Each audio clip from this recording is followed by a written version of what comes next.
Okay, we are straight up 11:15, at least in the Pacific time zone. We're at 11:15. I want to welcome everyone to another one of our great sessions on student voice. In spirit with the work we do in PBIS, we've offered this virtual forum expectations, which I'm assuming you've had access to already. And you're here, so you've found your session and your agenda, day 3.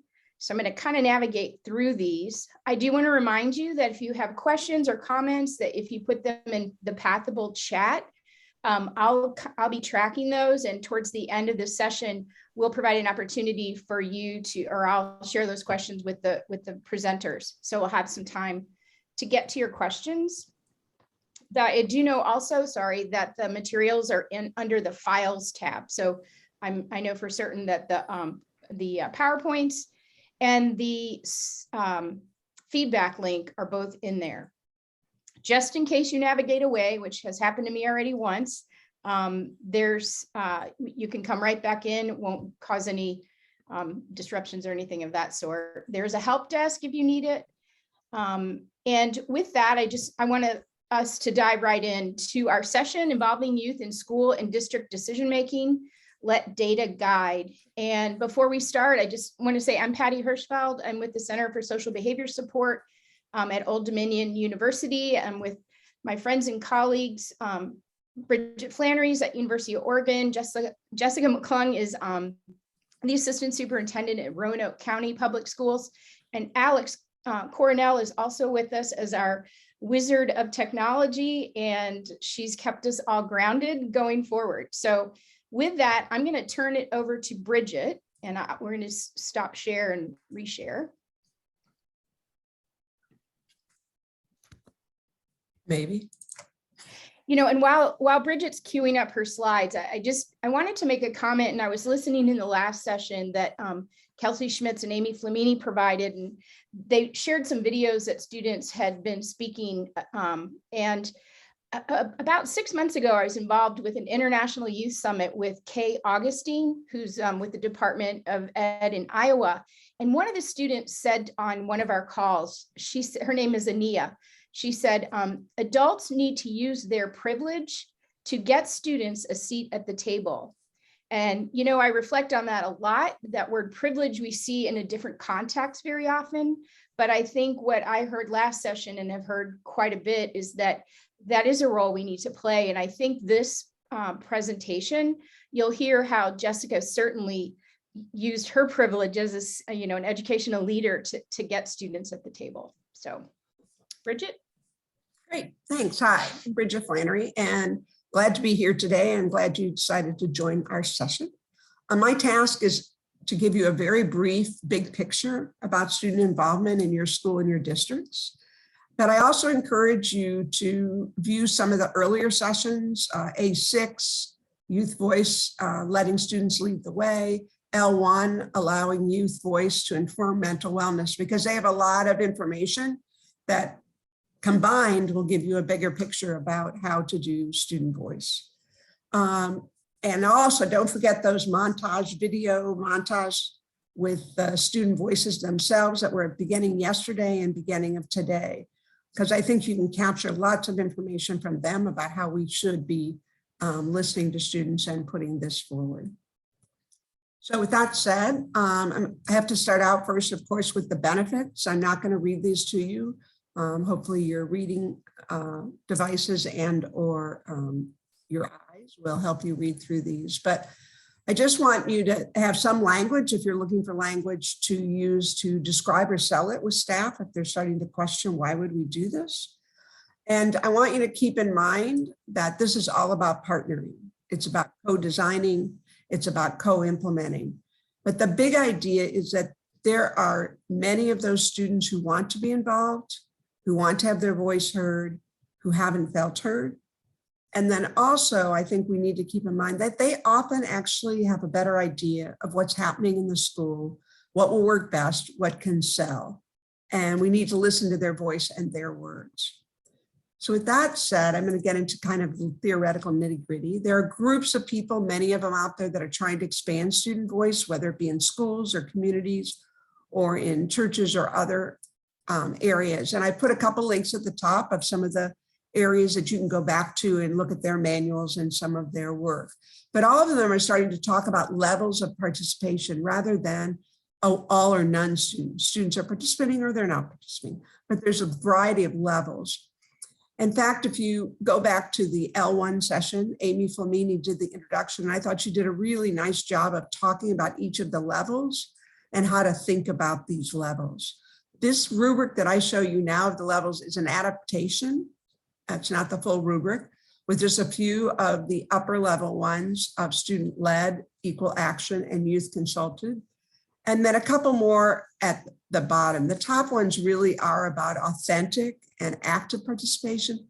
The bottom ones, not so much. They go more from, if you go from the bottom to the top, more from observers up to full partners. And then I think one of the things you probably notice as you read across these rubrics is they change in several levels. They change in who's designing it, who's running it and implementing it, who's making the decisions, and who's communicating it. And they're presented in a hierarchy of sorts, but I want, as we all know, that's not necessarily how it's carried out when you get out into the real world. So I want you to keep in mind that there's no one way for all your activities and how you involve students. It's about matching that student level of participation to the activities so that it's more authentic and they're more active. So look across your current activities that you're doing to implement PBIS and think about, where do you have student involvement? And does that student involvement vary across activities, or you have one way that fits all? You always have the students share out once you're all done doing your work. What is it that you have students doing? And then also maybe where you don't have them involved, that actually it might be more helpful if you did. So take time to look at that, thinking of those levels, thinking about how to have more active and authentic involvement. I'm going to start by showing you just a couple activities on how you might do that. So for example, a lot of schools have surveys. We survey the students on implementation, we survey the staff, we do climate surveys, et cetera, implementation surveys. These typically are designed and developed by the PBIS team of teachers and staff. And then maybe we'll pull in students at the end to help us share out the results. But it's really, you could take that same activity and say, whoa, wait, maybe the students could help us run and implement it. Maybe they could be the ones standing up and saying, here's a survey and it's really important that you do this. And we're going to use the information like this, and have the teachers and the PBIS team participate in the decisions once they get the data and helping and communicating it out. But it involves more of the students actively and authentically. I think it was one of the students in the montage, I think it was, that talked about how they didn't know they actually, no, it was in one of the presentations, they didn't actually know you used this data. And I think their presence will help them see how you're using the data. Another example that a school had was if there was an issue of language in the school. They were saying, calling kids names that they didn't want them to be using, and the students identified it. And they said, well, I guess this could be something that the PBIS team could deal with. And so they brought it forward to the team and said, help us out. We need to deal with this issue in our school. And what could have happened was they could just say, great, thanks for the information, and go about designing the and resolving the situation. What the school did instead was expanded to the team and commend the students and say, okay, why don't we expand the group of students involved so we had a more representative group, and we'll give you one of our faculty from the PBIS team to be a faculty advisor. And they help the students collect some data, look at how they could go about doing it, initiate an action, and then report back to the team about how it was working, et cetera, and communicating back out to teachers and students. So it's a very different picture, but it's the same activity. So again, the takeaway is it's not about the activity, but what's the level of participation and control and decision-making you're going to let students have. There's no one way. And it often means we just have to expand what we're already doing to involve students. It doesn't mean we have to come up with new things for students to specifically do. it means we'll have to come up with new ways to get their voice heard and get their voice involved. But we won't probably need more activities, but we'll have a bigger group that can work together to implement our PBIS efforts. One of the things that's hard, I think, about the virtual forum for me is that I don't get the opportunity to meet and chit chat or hear your stories about how you're doing it. Many of you who are attending this session are doing and involving students, and we don't get to hear that voice.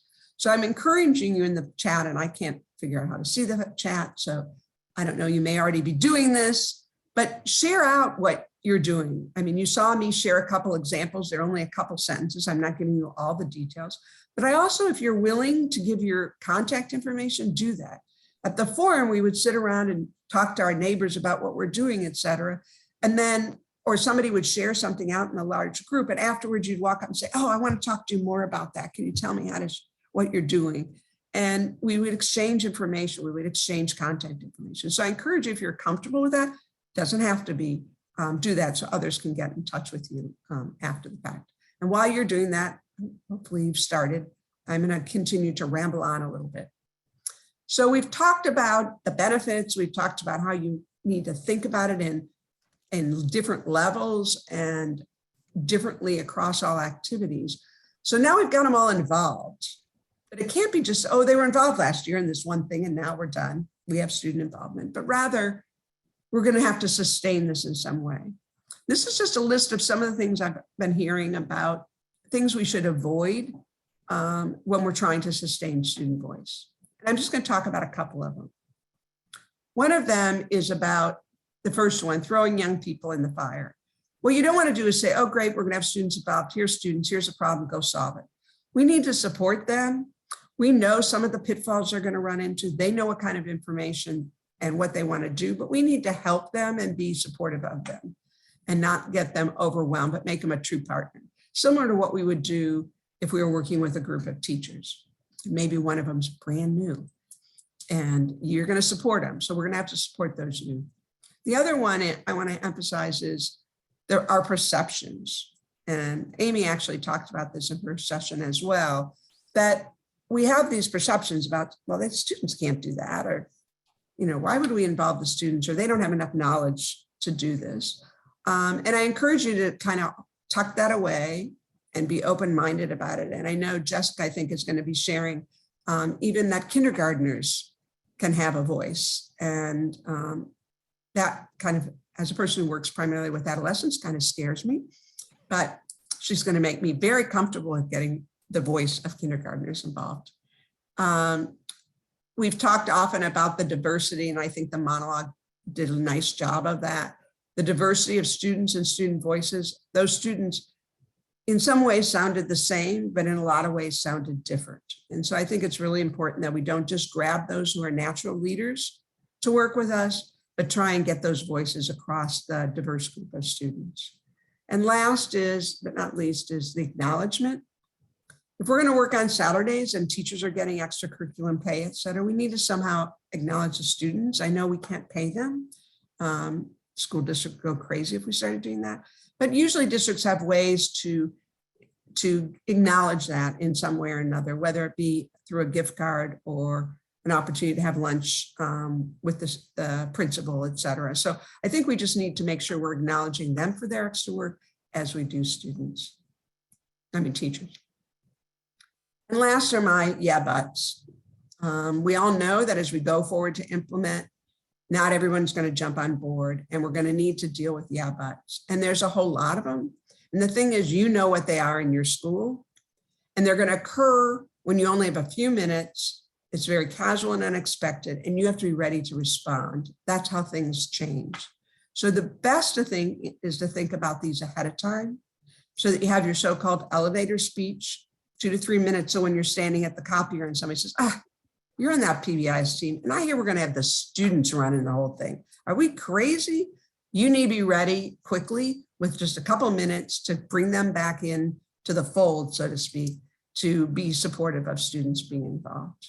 So take the time. I know some team, and this isn't just for student involvement. I've used this across all implementation efforts. take a couple minutes at each of your meetings and talk about what you're hearing the yeah buts are, and help everybody leave with an elevator speech to be ready to respond and bring everybody in as you start to implement, because otherwise it's like herding cats. So I think I've shared enough about the benefits to increasing student voice, some of the pitfalls, how you might approach it. And so now I'm very excited to introduce Jessica to share with you about their district's approach in doing this. So Jessica, I'm going to stop sharing and take it from here. Hello, everybody. How are you all today? I hope I'm doing well. I am going to share a little bit about how we do things in Roanoke County. And please believe me when I say we learn something new every day in this process. So you might notice my accent is maybe not like everyone else's. We are in the South, and I'm in a suburban school division in Southwest Virginia. We have 27 schools in our district and about 14,000 students. And probably to some of you all, that doesn't sound very big, but we're probably the biggest in the Southwest area of Virginia. And we're known as the Star City because it overlooks the city, but we also have the wonderful Blue Ridge Mountains here. So with that, I hope you all would write in the chat where you're joining us from so we can see a little bit about who we're communicating with, and you can take time to do that as I go along.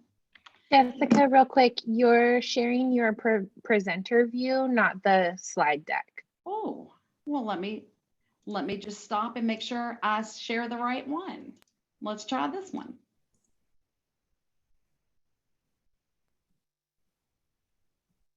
Bam. Beautiful. Okay, perfect. So we first started implementing PBIS 3 or 4 years ago, and we stick with the same issues that you all probably do: being safe, respectful, and responsible. And that's the big picture. And what I love about our division is our superintendent's mission includes tons about school culture and climate. And he really values this and encourages this in all of our schools. So we are really lucky to have that area of support. Underneath our PBIS umbrella, we have 7 issues that we work with: social emotional learning, trauma, school safety, bullying, signs of suicide, equity and diversity, and substance abuse. So it definitely takes a team to make all of this happen. And again, we are doing the best we can, but we have a lot of room for growth. So I would love for you all to answer in your poll section: are you currently conducting planned intentional student voice activities in your school division? So I know Alex can get that data for us, but your choices will be yes, no, or yeah, we're thinking about it and really hope we can in the near future. So let us know where you are with this process. It would be interesting to be able to see that and share that information. So when we started, luckily, Patty has been our right-hand man, especially a right-hand woman, especially with secondary level students. And after hearing from several folks nationally, we knew that including our kids is critical to our PBIS implementation. So when we first tried this out, we actually paid to fly Patty down because I wanted to make sure if she'll model for me once, I'll take it from there. So we started with 3 schools. And what we did as a division, we had about 25 students from both middle schools and then 25 students from a high school. And we had them come in almost like a field trip into our central office. We have, a boardroom and a gym area that we could go to kind of spread out. One thing that we did was we asked our counselors. We have something we refer to as life counselors. They're actually therapists in our schools. We had them to identify a diverse group of kids. And we said, we want about 25, and we want, male, female, different gender orientations, all grade levels, all nationalities represented. And we made sure we didn't ask our principals to pick, because our principals are wonderful and they always want to spotlight kids that they know are going to shine. And we wanted to make sure we had all kids. So we were really, really intentional. And we wanted to make sure we had kids that had lots of discipline referrals, kids who had none. And we did not invite our staff members to participate in our activity when we first did this. We wanted our kids to be comfortable to share whatever. And it was really hard for our counselors who rode over on the bus. I said, y'all go into my office to work. It's fine. Just leave us alone for a little bit. Life will be good. But we feel like kids are more open, especially at their initial student voice activity. So when we did this, we had students who were advanced and highly motivated, and athletes, and representatives from our LGBTQ plus population. We had kids on student government, kids who like robotics, and we also had disengaged kids. We had artists, English language learners. We had kids from alternative schools, incarcerated, homeless. We're trying to get everybody involved. We're not just getting the kids who will be the best spokespeople for our division. So from that, what I've learned, and I'll share a couple personal stories, are some of our most challenging kids have ended up being our biggest leaders in this process. And that's where I see the benefit of student voice. So as you all are planning, if you haven't gotten into this yet, I tried to come up with some tips that might be helpful.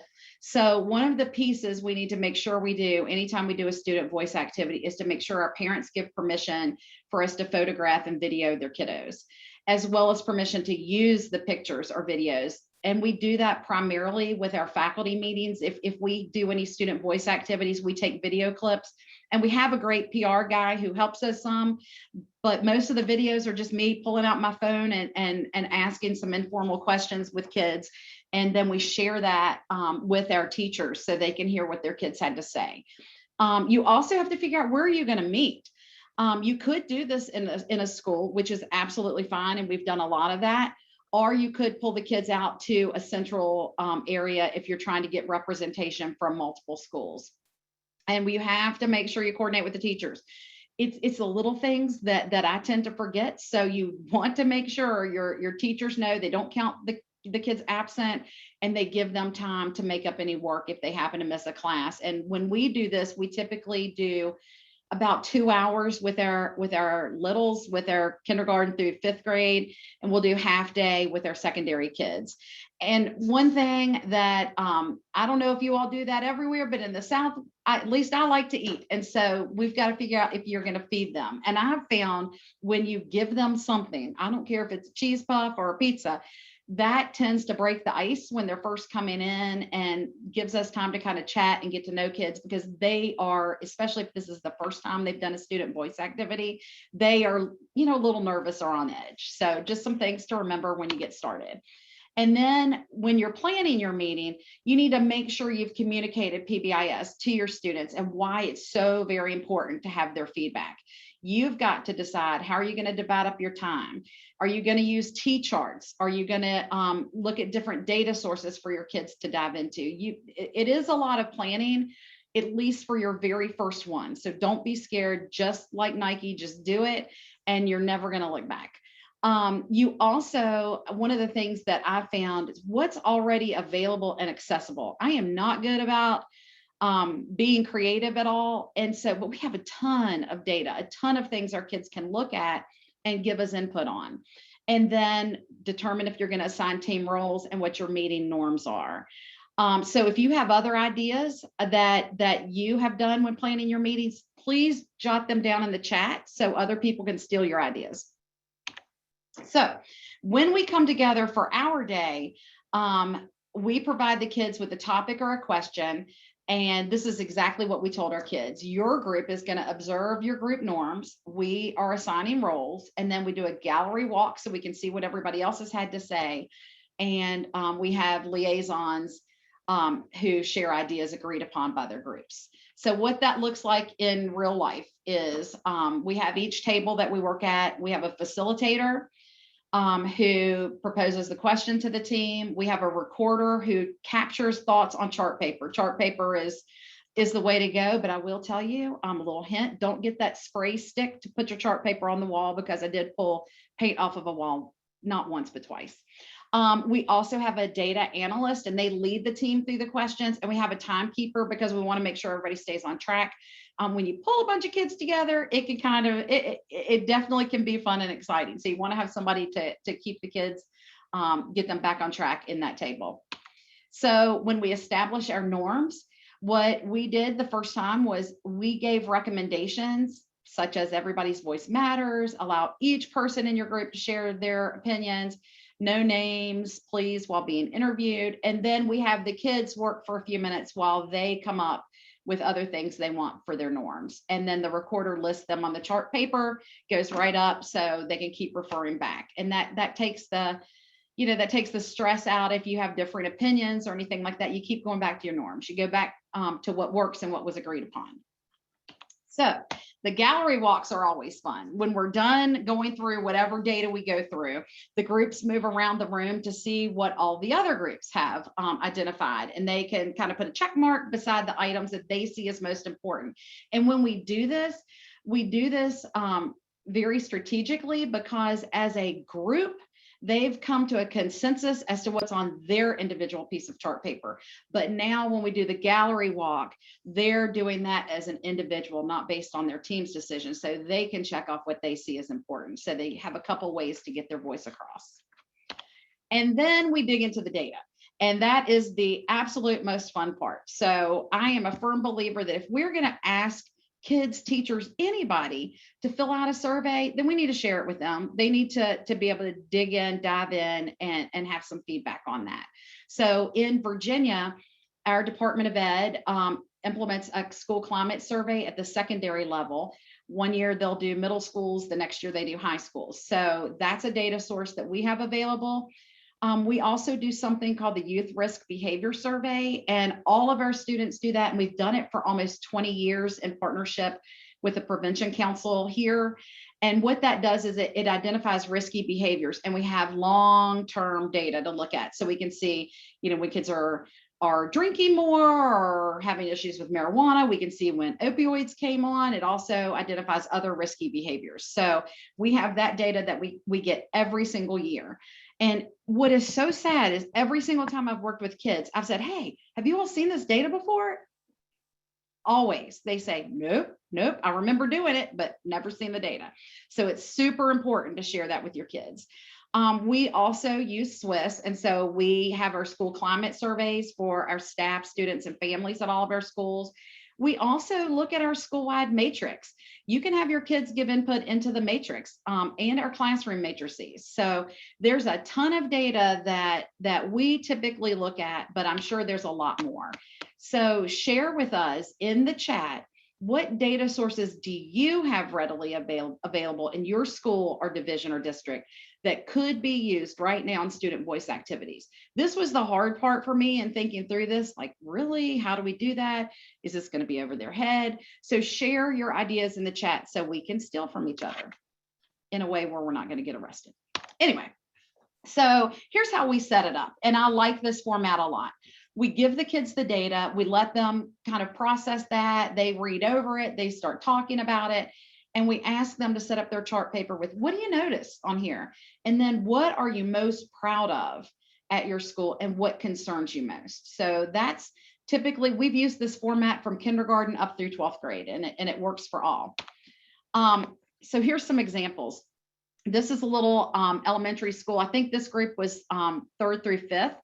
And what they shared that they were really proud of, look at that. They like the cleanliness of their building. They think the food and ladies are amazing in their cafeteria.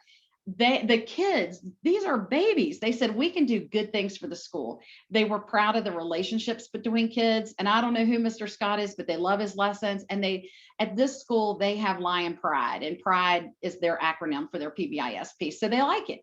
But when we asked them what would they like to change at their school, they said bullying and name calling, SOL issues. And that's our state testing that we do every year. They talked about the pressure of that and how they're nervous about that. They talked about kids new to their building being able to meet older kids that can maybe act as a mentor. In this school, they were big on recycling, and they didn't have any recycling program there. So that would be a great way to take the student voice from this school and use it with their faculty. The biggest takeaway in this meeting that I got, though, was the kids said, I've seen and heard favoritism between teachers and students. And the little guy holding up the chart, and believe me, that could have been the only time he stood still the whole time we were there. But he said all students should be favorites. And for kids to notice that, that is something that teachers need to hear. So, there are kids that, there are adults that I typically enjoy spending time with more than others. There are some I'm happy that I've known them, but I don't need to see them again. So our kids pick up on that. And one thing that's been universal is the amount of time we spend on computers. So we've always had laptops at the secondary level. When COVID hit, we got them at elementary. Kids are tired of it. They don't want the laptops all the time. That used to be a real cool thing. It was a gadget.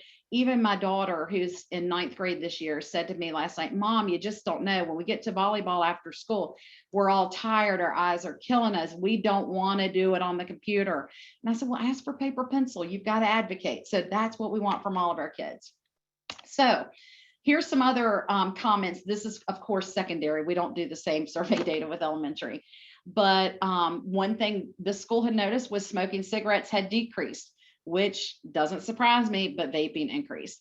At this school, they were proud that all drug use had decreased, and they were really proud that kids were using condoms, and that parents were more aware of the smoking. But their concerns were the students who had considered suicide, and the drinking rate had increased. And this was all pre-COVID. So I can't wait to get into our high schools in the next few months to see how they look at this data now, because my guess is some of these rates would be higher now after COVID. Here are some others, and I'm going to go with, this was what do you notice? And this was great with our Virginia survey. The state surveys all of our teachers, all of our staff, and our students. So there's 3 different groups of survey responses we have. So one fun thing to do is we have the kids look at how the teachers responded to questions versus the kids, and there's always a discrepancy. So in this situation, they said, where do you agree with teachers and staff? And the students care about their grades, but teachers don't think they care about their grades. But the students and the teachers both agree that students don't want to ask for help. And then where were the disconnects? The students and teachers disagree on punishment. There's a big aha. So we know that's a place we've got to work. So we also look at our student, our PBIS school-wide matrix, and we ask for feedback. One thing that once I did my first student voice activity with Patty, I said, we never, ever need to do a matrix without having our kids have input and all of our staff have input. Because what happened when we had this first meeting, it was real funny because the teachers at a middle school had come up with their school-wide matrix, and they had their expected behaviors for the bathroom. And what the teachers thought it was really cool. And they said, you get 2 squirts of soap, 2 paper towels, and 2 points if you hit the trash can. They thought they were being kind of creative and witty. The kids, blah, they thought that they were like, that's ridiculous. What if I want, what if I have stuff all over my hands and I need 3 squirts of soap? Or sometimes the paper towel dispenser does. They did not like it. So it's so important, regardless of age, that your kids have input with your matrix. And they can also do that.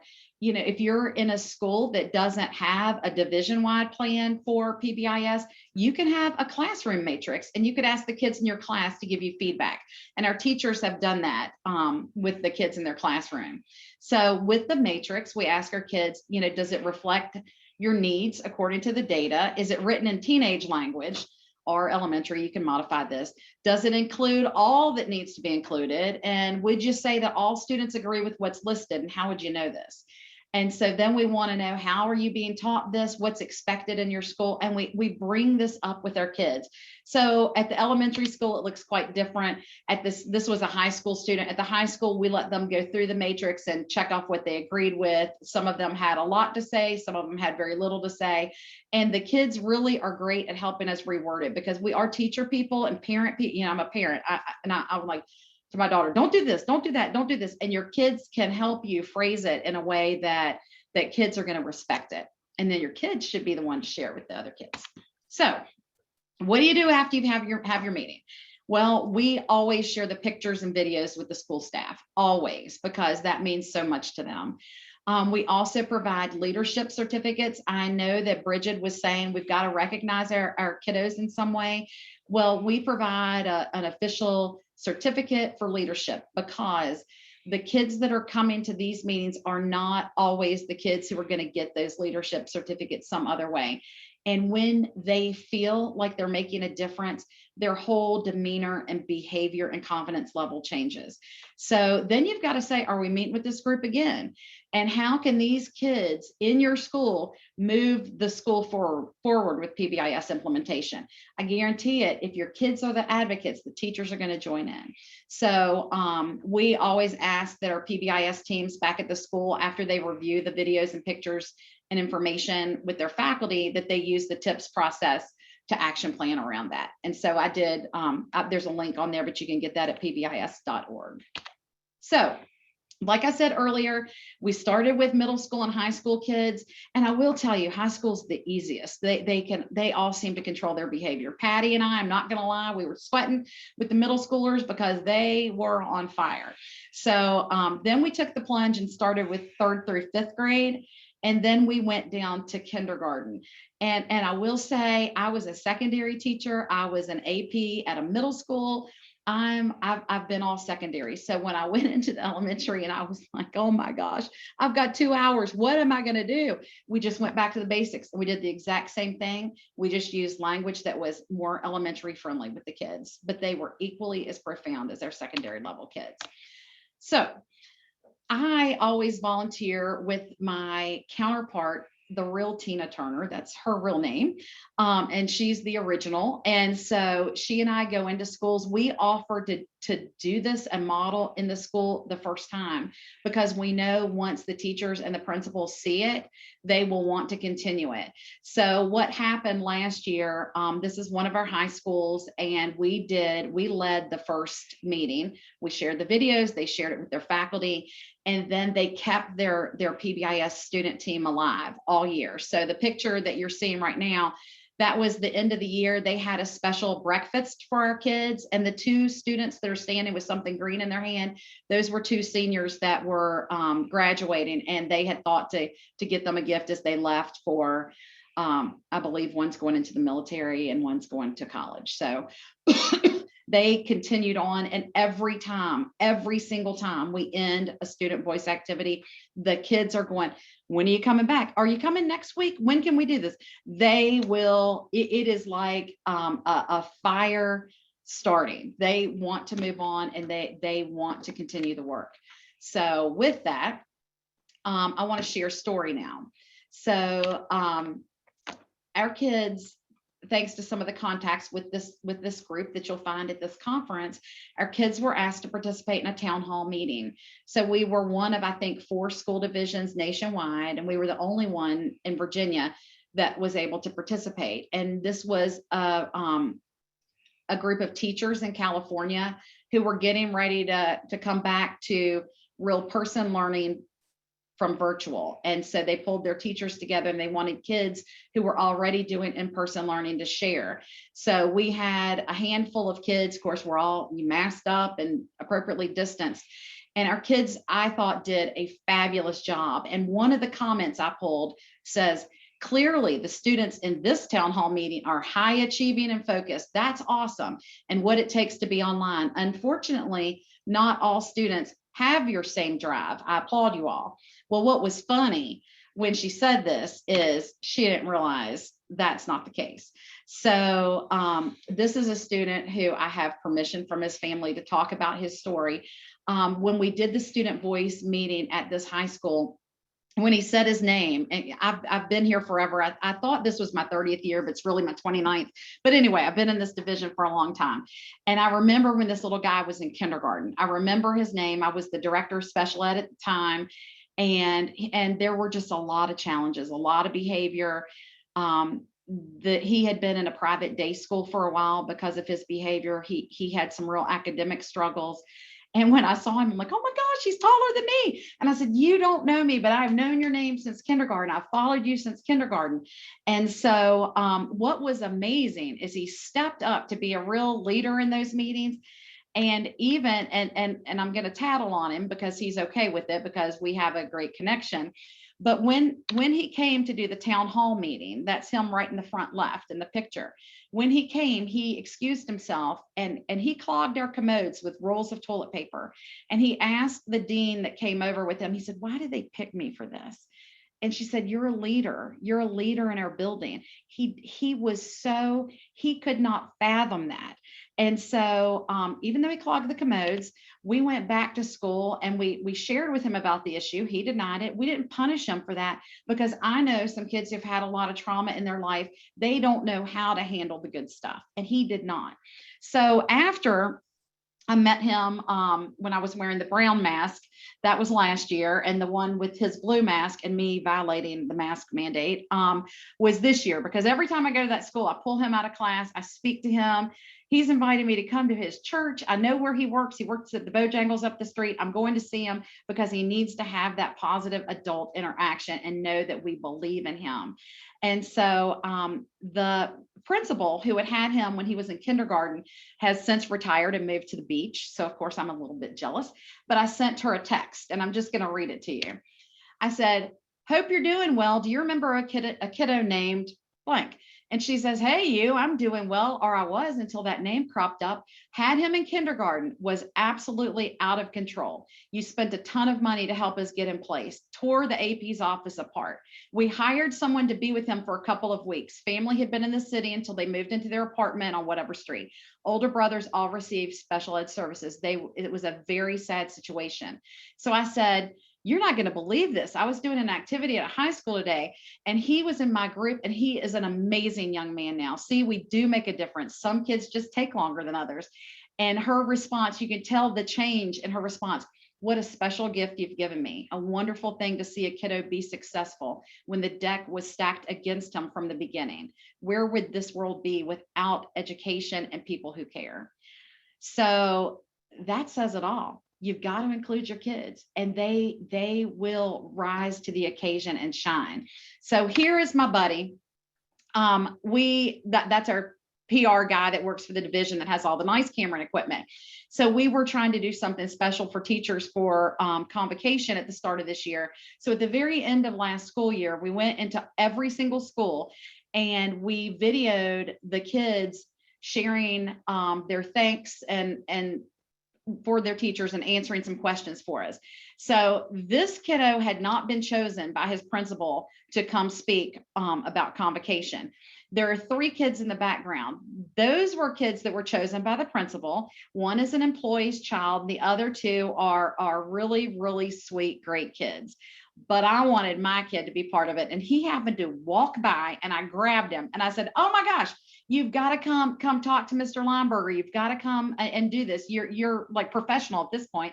The 3 kids over in the back, after my student starts talking, I go and start having some conversation with them. And they were like, "We're so nervous. We don't know what to say. And, oh my gosh, I don't know if I can do this." And I said, "You know what? Just sit back and watch such and such." I said, "He's been doing a ton of public speaking for me this year, and he's exceptional." And they all watched him, and he was the leader. So that's how you make it work. And there's no magic wand. There's nothing special that I've done or that Tina's done or Patty's done. We've just taken kids where they are, met them where they are, and risen from there. And it just keeps growing. So how we've expanded since then, because of the connections our kids have started making with Student Voice. We did have a student who co-presented at an international Student Voice conference this summer. You all heard Rachel speak at the opening this morning, but Rachel is an exceptional student who I know, not from the fact that she's just a great kid, but she took piano lessons with my child, and they were always back to back. And I got to know Rachel that way, and I've always enjoyed her. So the director of equity and I spoke to our student. It's our student. It's the group that reports to the school board. These are hand-chosen kids. They're great kids, and they start in middle school and go all the way through high school. So we were talking about our equity team when we established that last year or the year before, and Rachel happened to hear us. And so because we're on a WebEx, she immediately is chatting me on the WebEx. She goes, "Oh, Dr. McClung, I would love to do stuff with kids. Can I do?" And I'm like, "Sure." We're always taking people who want to help, because I can't do it all. You can't do it all. And so, so we hooked up, and she met with Lori and I, and she said, I want to start a student equity team. And she goes, and I said, oh Lord, let's present this to our adult equity team. She did. She came fully prepared, PowerPoint and all. And then we met with her individually to get started this year, because you never, ever, ever want to squelch that fire that our kids have. And so she met with us. She has been schooling us ever since. She met with us and she said, I want this to be all student led. And so I said, okay, that's great. And we let her go. And so what she's done this year is she's decided that she wants to make sure we're looking at various populations. And some of our activities have been squelched thanks to COVID, but she wanted to do service projects once per 9 weeks. And so the first project was to be peer mentors at Special Olympics. That got squelched because of COVID. She is doing a Friendsgiving for LGBTQ plus kiddos around Thanksgiving. We have a Title I school who got a grant this year to have an after school program. So they're going to tutor there the third 9 weeks. Then she's somehow managed to just reach out and make contact with community leaders. And so we're going to do a countywide equity presentation. She's now the NAACP student rep, and she's connected us with Virginia Tech. And they have now partnered, and they're paying for this just because a kid called. They are going to take at least five kids from every one of our high schools, and they're going to do a couple webinars, one in November on microaggressions, one 2 months later. And then for our culminating activity, we are going to bus our kids to Virginia Tech. And these are kids who might not have an opportunity to go to college, kids who want to but think they can't. Kids like the kid I gave you an example for, and they're going to tour our kids around the campus. They're letting them go, tell you got to feed them, letting us go to the dining hall. They're going to pay for our lunch. If kids know the major they want to be in, we're going to connect them with somebody in that program. We're going to let our kids sit through classes, and they're going to waive the application fee for any of these kids who might want to apply at Virginia Tech anytime in the future. So now we also have, because we do believe in student voice, we have 2 students who participate in our equity planning and leadership team at the division level. And now those same 2 students are leading their own schools in their first student voice activities. So and I've said this yesterday or the day before, it's a ripple effect. One little piece just balloons from there. And you just have to have people who aren't afraid to try something different, and then share it so people see it. So from that, I want to show you now some videos. This happens to be, of course, I've got my favorite kiddo in here, I can't help it. But this happens to be when we did the student voice activity where I found the student I was familiar with. I needed to get some clips on equity and diversity for our division. You all know there's so much controversy right now in the world, and I wanted people to hear from our kids because I think that makes a difference.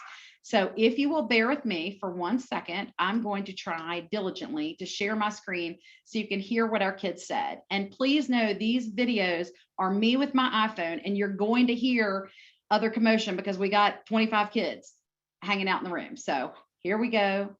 Fingers crossed. Make sure you all can see that.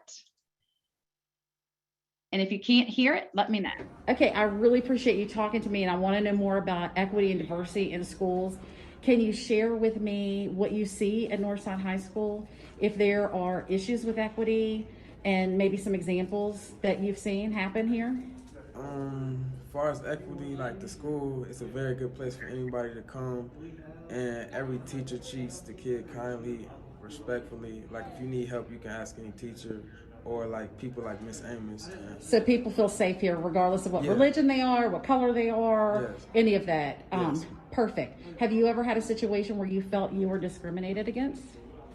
Currently this year or last year, no, but it was a time in middle school that something happened, like a kid called me the N-word. Did the teachers know about that, or your principal know about that? No, it was just us in the library. If you hear somebody say that, what could you do to help put a stop to that? Because it shouldn't be tolerated. Just go to like a higher authority and just tell them about it. Okay, let me ask this. I used to be a principal. what would you think should happen if I have to discipline a kid that's used racial slurs? It's definitely got to be a consequence, maybe suspension or talk with the parents. Yeah, how can we make kids understand? How can we do something in a way that teaches them? Are there ways that we could help them understand better? I feel like we have to put them in the shoes of like somebody with color for them to understand, so they can know why we feel the way we feel. Thank you. Okay, I felt like that was a real important video to share because, yeah, there needs to be a consequence for that. But one important thing he said was that they need to know what it's like to walk in our shoes. So I thought that was interesting. So the next kid I'm going to play for you. And there was some lunch lady rolling in lunches. And so you'll see him, he looks inattentive, but it's because somebody keeps walking by. So I specifically asked him, and people, I just don't know any other way to be, but who I am. And I kind of just call it like it is. And this kiddo explains why it is so important for us to have teachers of color working with our students and why our teaching staff should mirror our student population. And we are not a very diverse division. And this is a major goal that I have with our PBIS efforts. So this guy sums it up, and he's going to refer to Miss Amos. Miss Amos is the dean of students at this school who is African American. So that will give you some context.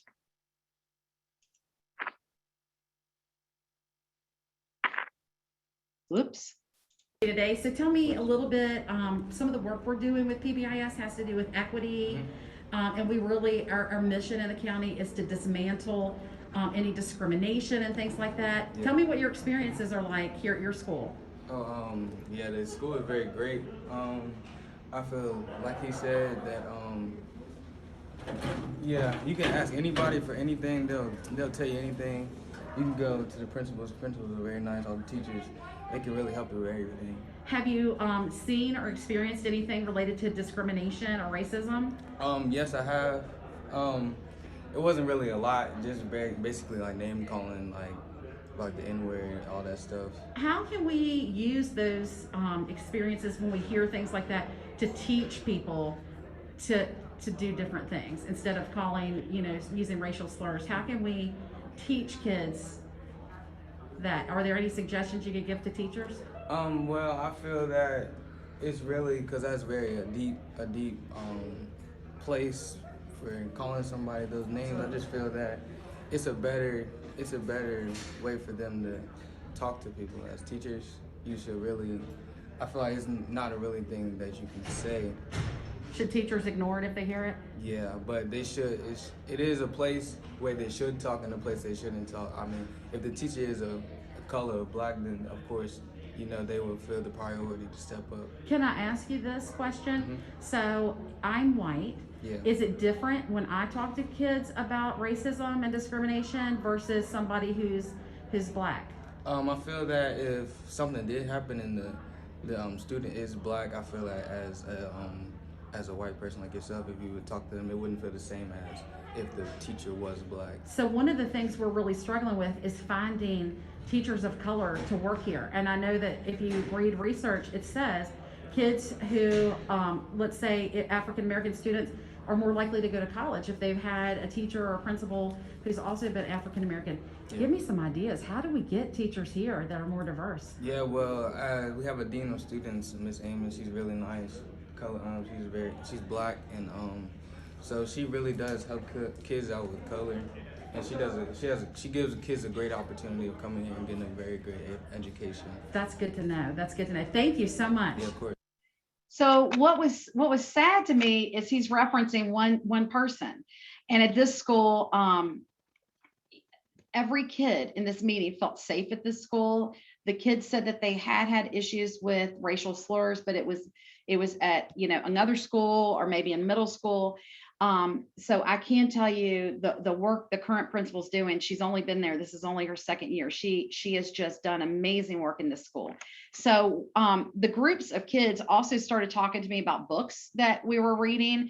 And so this young lady, we were explaining, certain books that are considered I don't know, classics. They have words in there that we do not think are okay. And so we had a previous conversation. So this is just a follow-up about the book choices we use in schools. So tell me, when you're in class, are there any things that happen that make you uncomfortable? And you can take your mask off to speak. Yeah, I feel as if certain teachers shouldn't talk about certain stuff in the class, such as racism. Okay. Like, for instance, elementary kids are reading a book, and I've heard that it had the N-word in it. I feel as if all this racism stuff is going on, you shouldn't be reading that type of stuff. There's other stuff that you could read.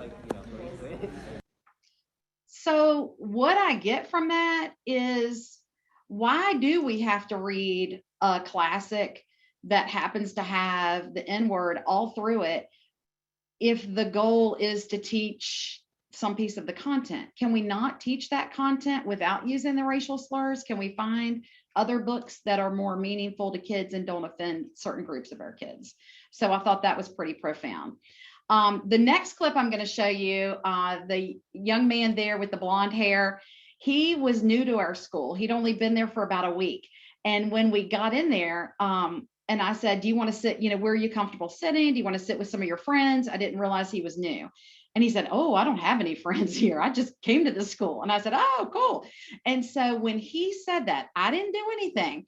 2 other kids said, hey, come sit with us. We can be your friends.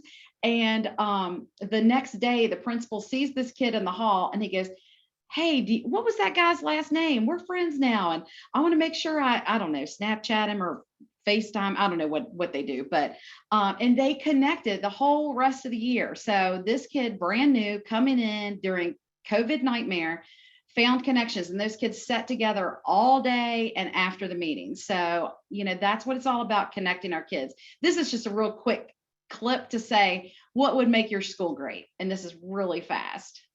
More positive energies in our school. And we want to see more respect for others. We want to see more communication and create thinkers. Yay! Yay! Awesome. So unfortunately, when they started talking, they were so excited and they went so fast that I didn't get my camera pulled up in time to capture it all. They were excited like that the whole way, but they want to see teachers excited. They want to see teachers having fun. And they, the kids have constantly said, y'all don't need to have a dog and pony show. Just act like you like us, get to know us.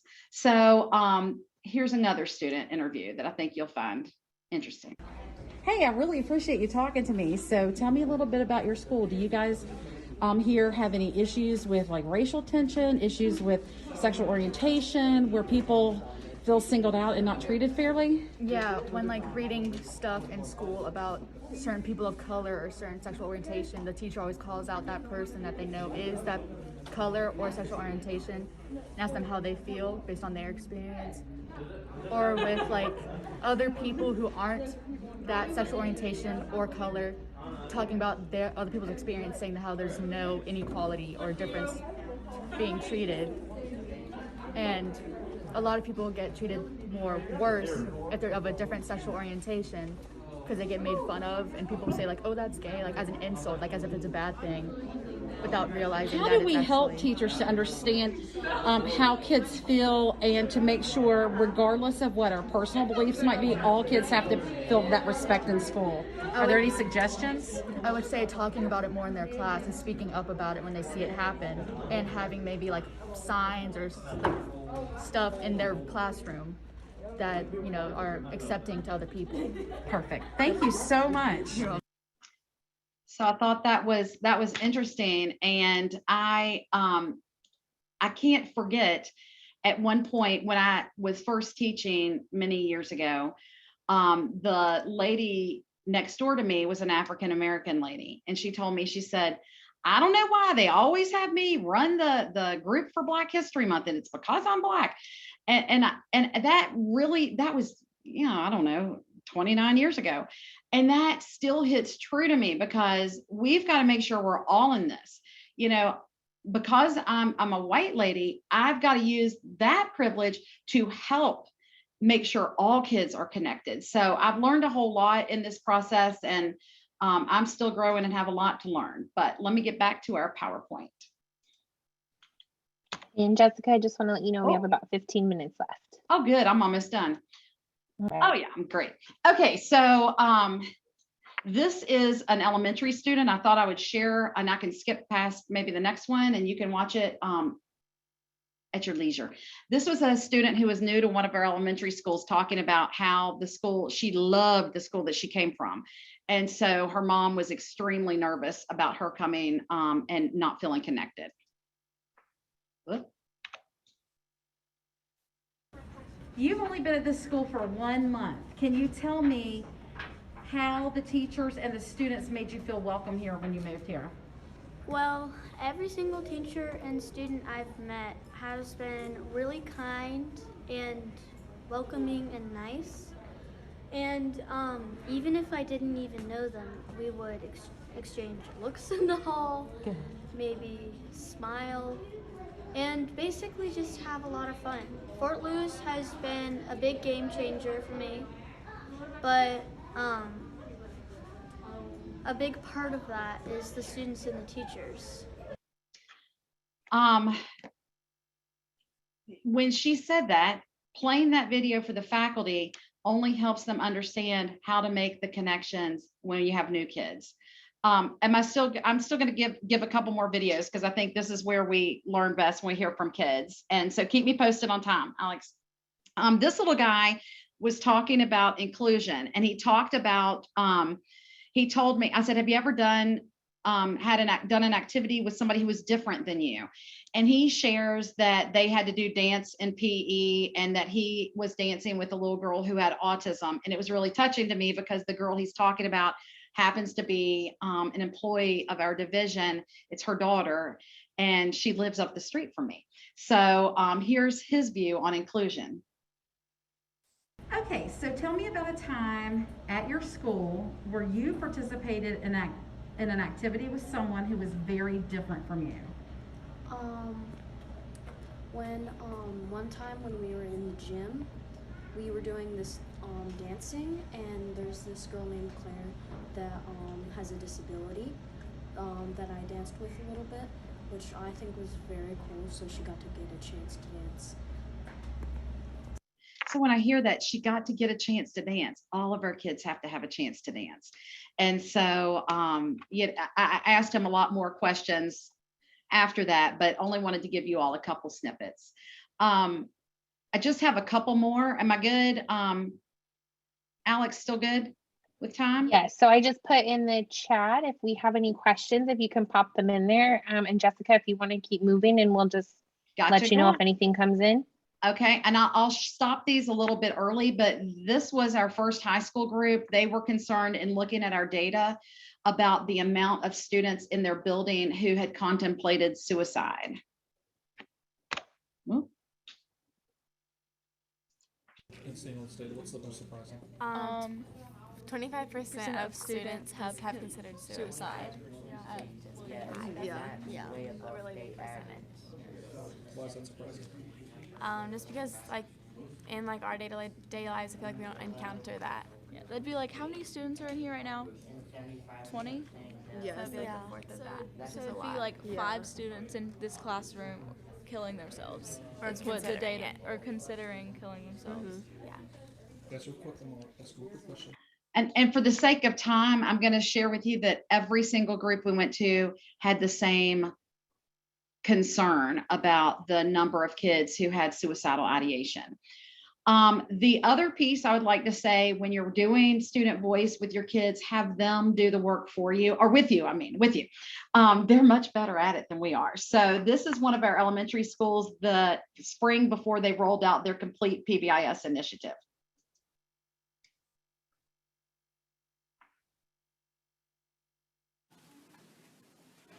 Breaking news, PBIS is coming to Green Valley. Let's take an inside look into a classroom to get a better understanding of what PBIS is. We've all seen this before. Please stop talking. Do y'all not understand? Stop talking. That's it. Go to the principal's office. Because they all go so willingly to the principal's office. What if we treated academics like behaviors? What's 1 plus 1? Addison. 3. That's it. Go to the principal's office. It's 2. You should know that by now. We don't send students to the office for not understanding a math concept. Instead, we reteach. What's 1 plus 1? 3. So close, but let me help you understand. So why don't we do this for behaviors in the classroom? So that was how they rolled out. We also include kids anytime we're doing graphics. This young man actually designed the graphics for one of our middle schools, and now his material is posted all through the building. And I would just say, as we get ready to close the presentation, how will you use student voice in your school? Because whatever you feed is definitely going to grow. And so with that, I want to share, this is just my very last thing. This is part of that convocation video where our students were given a shout out to teachers. And I think you all could probably use a little bit of this positivity as well.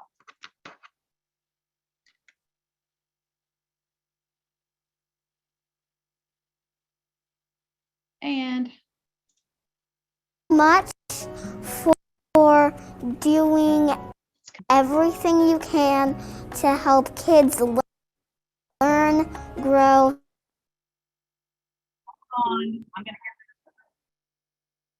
I'm not going to let y'all leave this without seeing this video. So 1 sec, bear with me. I am going to try again. Okay. For things when you're done, for helping us read, learn, write, and everything in between.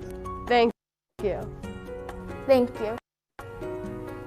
Good job, and thank you for teaching me and teaching me different things. I just want to say thank you so much. Y'all have done a great job. I know this was not the easiest time and the easiest circumstances, but you've done the best y'all can, and we're all so proud of you, and we appreciate you so much. Thank you. Y'all really have helped me with a lot of stuff, and I really appreciate that. Thank you. Thanks for helping me learn a lot and growing into the person I've become and not just a student. Thank you so much for helping me become the person that I am right now and that I'm going to be in years to come. And thank you for raising my sisters and my parents, and thank you for raising literally no one in this world would be educated without you teachers, and just thank you. I would like to say thank you to all of my teachers that I've had for helping me become the person I am today. I probably wouldn't be who I am without y'all.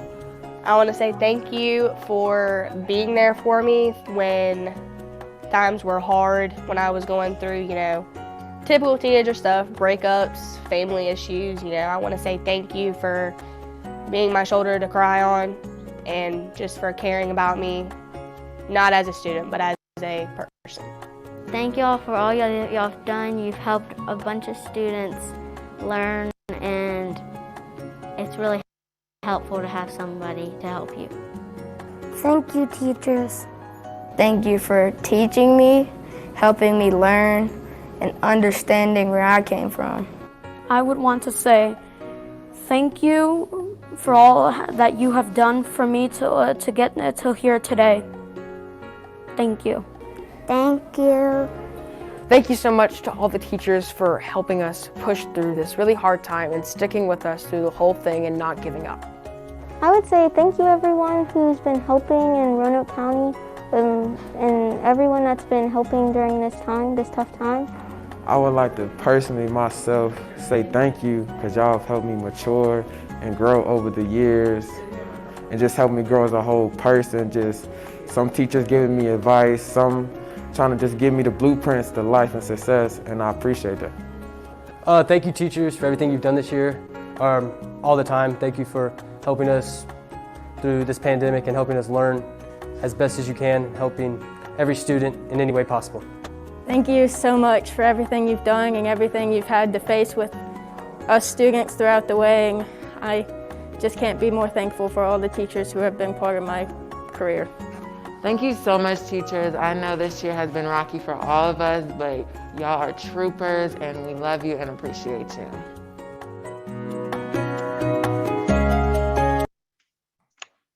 All right. What a great way Jessica? to commemorate teachers, Jessica. Yes, ma'am. Yeah. There's a question in the chat before we get cut off here. Somebody wanted to know if you had to get media releases. Yeah, we did. We did. That's what, remember at the start, I said, you've got to make sure you get parent permission to photograph video and to be able to share the videos. And we tell our parents that we're going to share with the faculty or maybe presenting at conferences like this. So I want to kind of close this out here. And I have been associated with Roanoke County for a few years in this work. And I just want to say that I think there are two factors that Jessica, you and Tina and your team and Dr. Nicely have really, that have contributed to this success. And the first is that transparency. You know, right from the beginning, when you walked in the room with this stack of data and the climate survey and the youth risk survey, you know, I was like, wow, that's transparency for a district to just say, here, play with this data, you know, learn what you can about your school. And the other thing that you've done, you and your team have done, is that you listened and you acted. And for me, when the young lady talked about the suicide rate, you were right there in that room and you were able to take steps forward and looking at your curriculum. And, you know, I use that example in training all the time. It wasn't death by committee. You heard it and you moved on it. And I just think those two factors are really important considerations when you think about the magnitude of success you've had with Youth Voice. So I just want to say awesome. I love it. It's the best part of my job. Yeah. And we do have a link to the evaluation. Those of you, I've just put it in the chat, and I know I'm supposed to have a slide, but I don't. But please respond. There are a couple different ways to provide the evaluation. The center takes that data really seriously and makes decisions. And this was our first year having a Youth Voice strand. And I really hope we get to do it again. So any feedback along that line, I'm soliciting. So I think that's a wrap. Anyone else want to share anything, Alex or Bridget? I just want to let our presenters know that there's some kudos in the chat for them. Love the presentation and all your efforts to support students and giving them voices. Hands down the best session I've attended so far. Thank you. That's from Lisa. Great session. Thanks for an amazing presentation. Thank you. It's you when you're doing something you love, it's pretty easy to share it.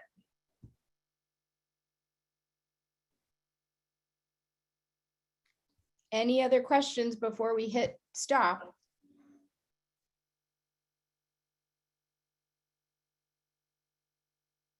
All right. Thanks, everybody. Thanks, everyone. All right.